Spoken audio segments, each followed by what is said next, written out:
Hello साथीहरू, यो चाहिँ पूर्णियाको भिडियो है। हाम्रो घरमा चाहिँ कुल पूजा गर्ने गरिन्छ र म चाहिँ यहाँ कुखुरा भुट्नुको लागि रेडी हुँदैछु। तातो पानी तताएर घरमै पालेको लोकल कुखुरा भुत्ल्याउँदैछु। अनि हाम्रो घरमा पूजा भएपछि पाहुनाहरू नि धेरै आउनुहुन्छ।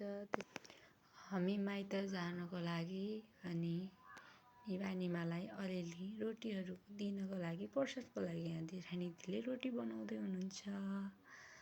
बाबुले भिडियो गरेर हिँडेको रहेछ, मलाई त थाहा थिएन। अहिले पो बल्ल मोबाइल हेर्दा भिडियो गराएर हिँडिरहेको रहेछ।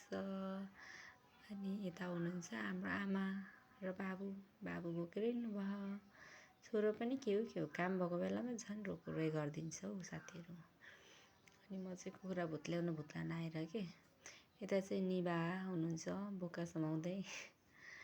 अब हाम्रो फेरि कुल पूजा भइसकेपछि माथि छतमा गर्ने गरिन्छ कि वर्षमा एकचोटि गर्नुहुन्छ।